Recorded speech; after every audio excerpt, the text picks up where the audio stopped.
एक व्यक्ति है मनोज पुत्र भोपाल सिंह, ये शामली उत्तर प्रदेश का रहने वाला है। इसको अरेस्ट किया गया है और इसने 2020 में अपना लाइसेंस यहाँ पे ट्रांसफ़र करवाया था 30 कैलिबर की पिस्टल का, और ये लाइसेंस जो है मेरठ से ट्रांसफ़र होकर आया था यहाँ पे। और जब जानकारी प्राप्त हुई तो मेरठ में ये सिरसा हरियाणा से ट्रांसफ़र होकर आया था, और जब सिरसा हरियाणा से जानकारी प्राप्त की तो वहाँ पे इस व्यक्ति के नाम पे कोई लाइसेंस नहीं बना है, तो फेक एनओसी लेके इसने मेरठ में रजिस्टर कराया, फिर वहाँ से एनओसी लेके इसने देहरादून में रजिस्टर कराया। तो ये सारा हमने वहाँ पे जिलाधिकारी कार्यालय मेरठ और सिरसा वहाँ से प्राप्त कर लिया है, और इसमें इसके खिलाफ थाना प्रेम नगर में 420, 467, 468, 471 आईपीसी और 25 आर्म्स एक्ट के अंतर्गत इसमें मुकदमा लिखा गया है।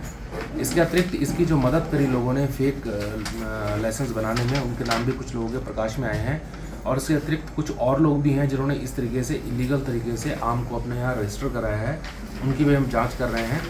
जिलाधिकारी देहरादून से मेरी बात हुई है, उनसे हम सारी डिटेल ले रहे हैं। जितने वेपन हमारे यहाँ ट्रांसफ़र होकर आए हैं उनको हम वेरीफाई कर ले रहे हैं, और जो भी इलीगल तरीके से यहाँ रजिस्टर हुए हैं उन सबके खिलाफ वैधानिक कार्रवाई की जाएगी। लगा कि बहुत बड़ी चीज़ है। देखिए, डिजिटल अरेस्ट लॉ इन्फोर्समेंट में कोई प्रोविज़न ही नहीं है, कोई प्रावधान ही नहीं है।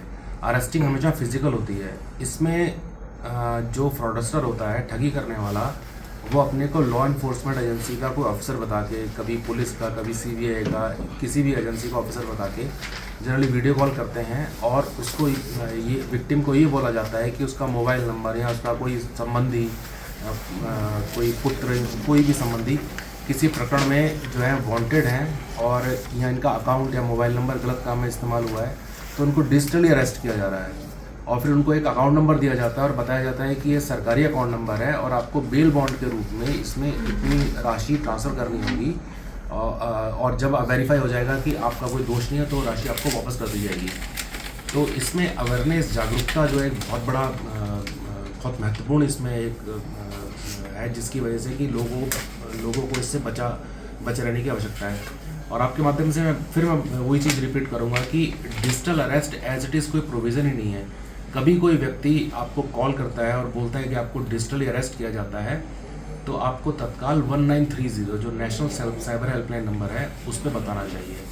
इसके बावजूद अगर किसी के साथ कोई फ्रॉड हो जाता है, जैसे कि आपने अभी ऑनलाइन गेमिंग की बात करी, या अभी इन्वेस्टमेंट से रिलेटेड फ्रॉड्स काफ़ी करते हैं लोग, तो अगर ऐसा कभी होता भी है तो इसमें गोल्डन आवर्स रूल है। अगर जितनी जल्दी आप 1930 पे रिपोर्ट कर देंगे तो 1930 के माध्यम से जो फ्रॉडस्टर का जो बैंक अकाउंट है वो तत्काल फ्रीज हो जाता है, जिससे कि विक्टिम के पैसे बचाने की संभावना बहुत ज़्यादा होती है। अगर यही सूचना कुछ दिनों, हफ्तों बाद, महीनों बाद अगर पुलिस के पास आती है, तो उसमें फ्रॉडस्टर अगर वो पैसे विड्रॉ कर लेता है, तो कई बार ऐसा होता है कि जो फ्रॉड करने वाले वो विदेश में बैठे होते हैं, तो उनको पकड़ना और मनी की रिकवरी फिर थोड़ा सा मुश्किल हो जाती है पुलिस के लिए। और उसने कुछ लोगों की और बनाई है, जैसे मैंने बताया कि 2 नाम और प्रकाश में है, तो अभी विवेचना चल रही है, तो वो प्रचलित है, वो जैसे जैसे डेवलपमेंट होगा फिर आपको शेयर करेंगे।